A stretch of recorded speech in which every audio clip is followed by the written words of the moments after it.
Lembra-se da esfera de Buga?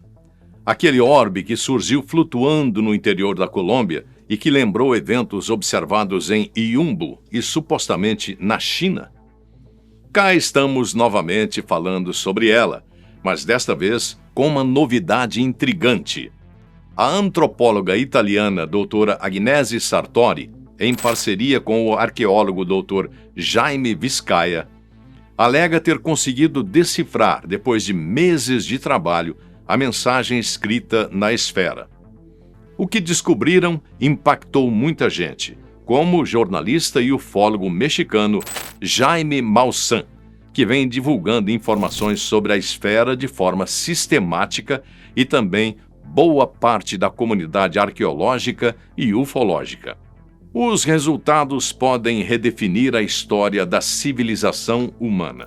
Para quem não ouviu falar, a esfera de Buga, como ficou conhecida, é literalmente uma esfera metálica que foi capturada por uma câmera de celular por pessoas comuns, moradores da cidade de mesmo nome, no interior da Colômbia, em março de 2025. A esfera teria descido no meio da mata de modo aparentemente intencional. E essas mesmas pessoas a capturaram, entrando em contato com Maussan, cujo programa jornalístico é bastante famoso naquele país. Fizeram isso pensando que, se houvesse contatado os militares e o pessoal do governo, jamais iriam ficar sabendo dela novamente.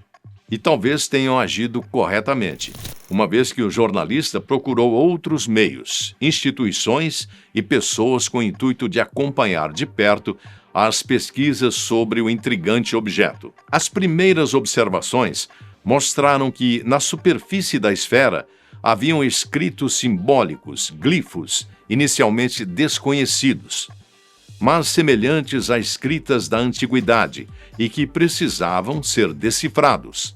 Depois, já em laboratório, as análises do objeto trouxeram resultados ainda mais desconcertantes.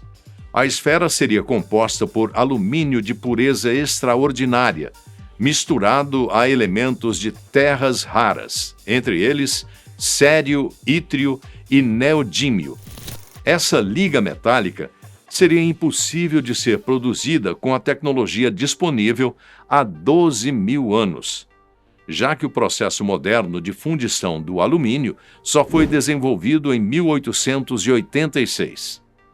E para agravar o mistério, a resina orgânica encontrada na superfície da peça foi datada em aproximadamente 12 mil anos, o que desafia completamente a cronologia aceita pela arqueologia e pela metalurgia convencionais.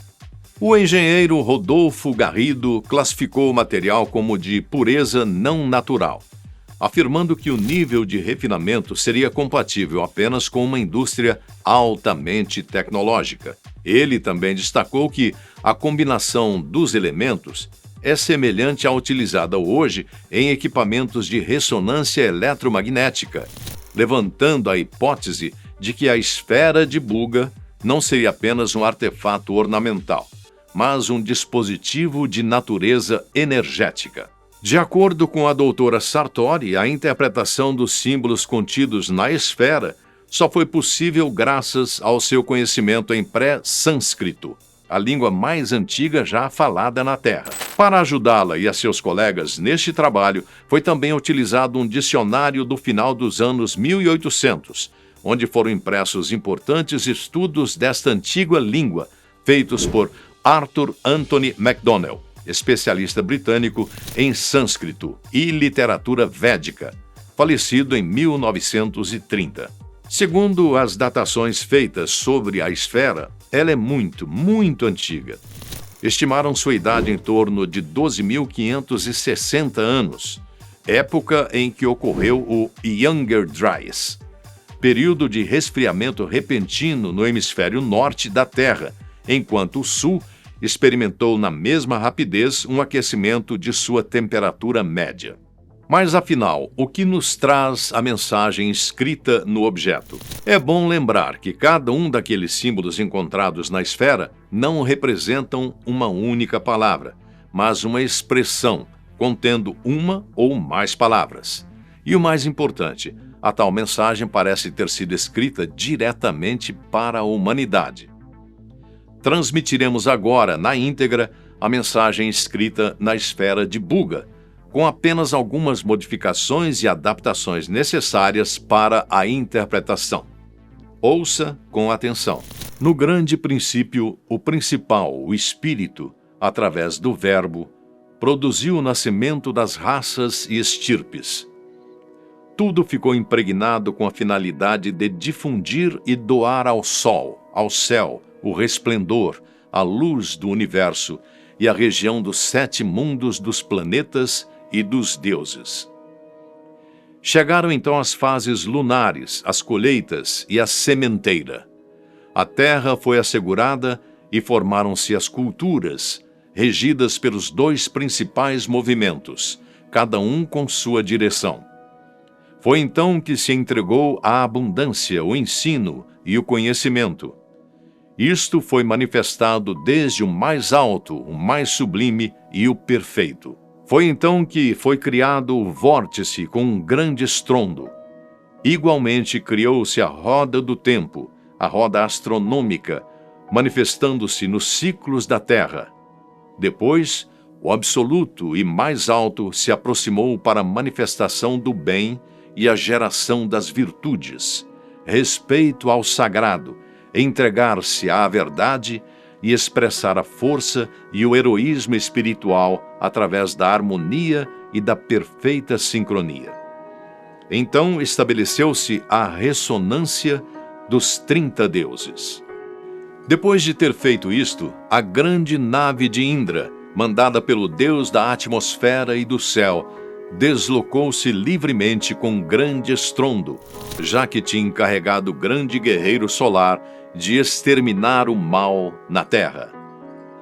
Finalmente, depois que a nave se foi, deixou uma advertência de perigo, seja de ruptura de mundos por desastres atômicos, explosão solar ou destruição.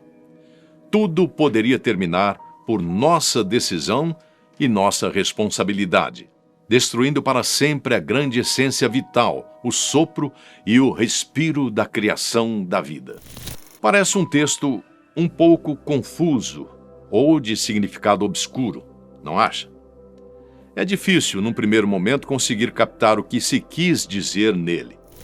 Mas, como disse Agnese Sartori, se ela mesma não tivesse estudado a língua-mãe do sânscrito, com certeza não teria chegado sequer a começar a traduzir e interpretar a mensagem. É justamente a pesquisadora especialista que nos fornece alguma luz sobre o significado dessa mensagem.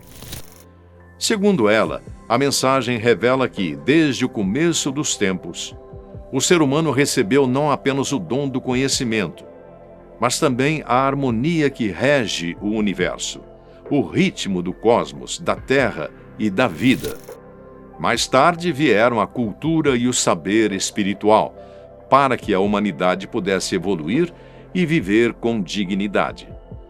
O texto enfatiza que o bem é o alicerce da existência, a força que sustenta o heroísmo, a honestidade e o verdadeiro sentido de um ser humano. Mas há também um alerta. Depois de receber todos esses dons, a humanidade entrou em perigo. Surge então a imagem do glifo roto, um símbolo que representa a destruição, a explosão de mundos e a perda da harmonia original. Em seguida, outro sinal aparece, com uma mensagem direta que diz: isto é tua vontade, isto é tua responsabilidade. Ao estudar os textos pré-sânscritos, a doutora Sartori percebeu algo surpreendente. As mensagens antigas refletem questões que ainda vivemos nos dias atuais. Elas falam sobre o bem e o mal, sobre guerras, conflitos e sobre diferentes povos que chegaram à Terra com naturezas distintas. As expressões que parecem remeter a tempos longínquos e caóticos do planeta ainda reforçam para o Dr. Vizcaya a hipótese de tratar-se de um objeto originado no período do Younger Dryas. Para a doutora Sartori, Essas antigas inscrições mostram que o tempo é uma ilusão, ou no mínimo cíclico, no qual o presente é eterno e estamos revivendo os mesmos desafios que eles enfrentaram há tempos atrás. É como se aquelas civilizações quisessem nos dizer: nós já passamos por isso, aprendam com o que deixamos. Grande parte dos envolvidos no caso ocorrido, não só em Buga como em Inhumbu e outras partes do mundo, e que não foram amplamente divulgados, considera que a esfera é uma semente. E disso a doutora Sartori não discorda, pelas próprias palavras da esfera que remetem ao ato de semear algo. Ela acredita que a humanidade precisa de alguém que a desperte e a faça refletir sobre como realmente é a vida e no que os pensamentos, obras e palavras devem se basear. Ela ainda diz que o ser humano precisa ter um conhecimento mais aprofundado sobre si mesmo, dar e merecer atenção um do outro, e mais do que isso, amplificar sua ressonância com o divino, pois foi desta força que chegamos até aqui. Por mais que a tecnologia tenha se desenvolvido, nos mostrando mundos além do nosso, ainda temos um conhecimento muito parco sobre a Terra e seu passado, que certamente corrobora com o fato de darmos um valor tão superficial a nós mesmos.